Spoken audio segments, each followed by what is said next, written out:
overwhelming to know where to start as a tutor. So I wanted to outline a checklist of everything that is essential to have in order for you to get started. Let's get into it. Let's start by going through all the tangible aspects I would recommend to all new tutors. Firstly, you should organize a marketing strategy for your business. Consider how you will advertise your services. Will this be online? And if so, what will your online presence involve? Which social media platforms will you use for your business? And how will you use any online networking services like nextdoor.com to get the word out there about your tutoring services? Remember though, when you first start out in business, you don't have to get everything right. You can test and assess which platforms will work for you. But just remember, just because you see someone else, like even me, doing multiple platforms like YouTube, Instagram, email marketing, and TikTok doesn't mean that you should also go and do the same things straight off the bat. It is much more important for you to prioritize and focus on one platform and get good at that. And then when you're ready, grow into the other platforms. Of course, there's gonna be a little bit of a give and take in that you want to spend enough time on a platform to be able to experiment and see whether or not it's actually generating you leads for your business, or whether it is somewhat of a flop of a platform for you and for you to jump ship onto a new marketing platform. Secondly, I would recommend you develop a clear idea of your vision for and the logistics of your business. Take time to really think about what you want your business to look like. For example, who do you want to be as the tutoring business owner? The more details, the better. This can help you evaluate your approach to business and clarify your reason for launching your business in the first place. At the end of the day, it is inevitable that you are the only one who cares as much about your business than anybody else. So it's important that you have a clear picture of what you envision that business to look like. The clearer you communicate to the world what kind of customers you want, and you're more likely to attract your ideal customers. Let's dive deeper into this a little bit more. Knowing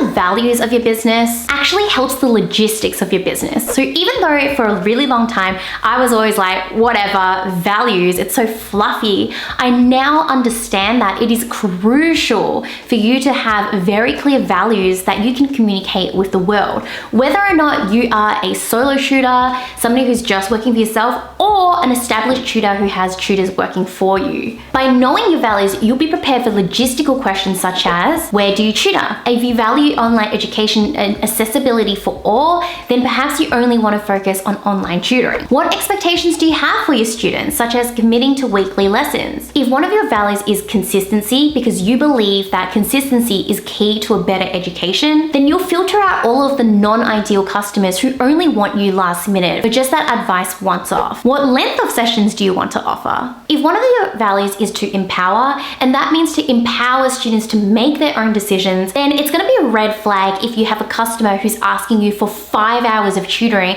because they're solely reliant on you and they can't do work on their own. Now, let's move on to the next item, which is how you're going to measure your success. Building a business ain't easy, and it requires a lot of commitment and persistence. Sometimes though, when you're immersed in the day-to-day activities of the business, it can become really easy to become disillusioned or feel like you aren't moving the needle towards where you want to be. So an effective way to minimize this likelihood is to take the time before launching to think carefully about what metrics you want to use to assess how things are going in your business. One option here is to put in place a series of goals. Determine what a good, better, and best outcome is for your business at different points, such as after the first month, after 3 months, and after 6 months. Doing this will give you regular reminders to check in on the progress of your business and will help you assess how you're going without just setting one overall goal, which might be disheartening if you don't quite get there. Next, it's important to have a clear understanding of your capacity. Take the time to consider how your tutoring business is actually going to fit into your life. Ask yourself, how am I going to manage my tutoring schedule? What hours am I happy to work? How many students do I service? Are there any days where I'm unavailable to tutor? Knowing the answers to these questions will help you set up a business where you're not compromising on your lifestyle and take on more than you can comfortably handle. Once you've considered the earlier items on this checklist, you should now have a rough idea of what you want your business to look like. You may have determined by this stage whether or not you want to tutor in person, online, or both. If you do plan to tutor online though, you will need software software to make that happen. Now, regardless of where you plan to tutor, you also want to have a system in place to manage your calendar. Are you simply going to book in upcoming sessions with your students at the end of each lesson and keep track of this manually?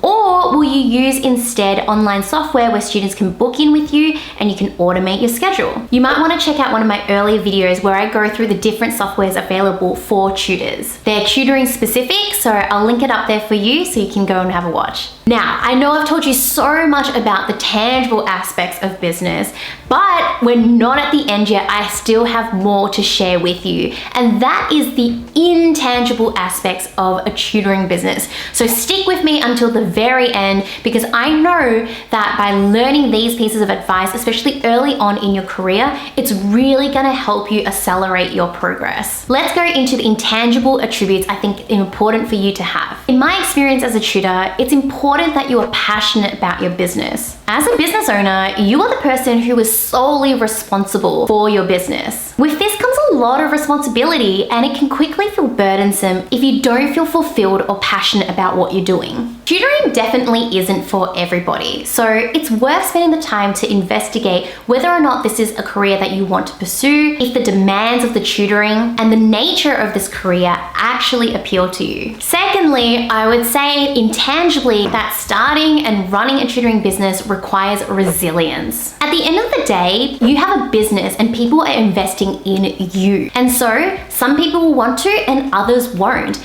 And it's important that you're able to pick yourself back up in order to cope with the ups and downs of this career, because believe me, there will be many ups and downs, and many times where you'll think to yourself, is this even worth it? And I can tell you this because I've been there myself. And I know on the outside, you might be looking at me going, girl, you have a 6-figure tutoring business, you have over 30 tutors who work for you, you have a team who works with you day to day on running the business.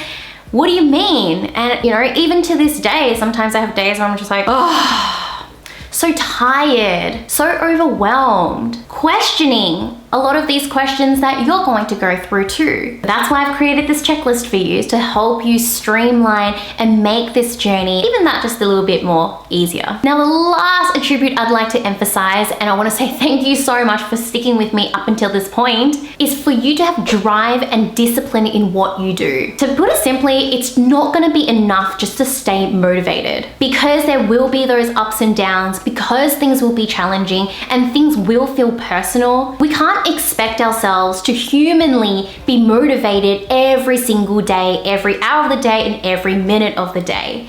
And so when we're feeling unmotivated, it's important that our discipline steps into the forefront and helps us move through this feeling of demotivation. And one more bonus I want to chuck in here for you is, now that you know about the tangible and intangible aspects for you to get started in business, I also want to share with you my free 90-minute training masterclass called Master Your Tutoring Game Plan, where I basically share with you the top 3 mistakes tutors make when they start out in business, why they make these mistakes, and how you can avoid these mistakes so that you can accelerate your progress in business. There's over 100 slides in there, so I highly recommend you have a look so you don't miss out. I hope that this checklist has given you a broader idea and a more clearer idea on the things you should consider when you're starting your tutoring business.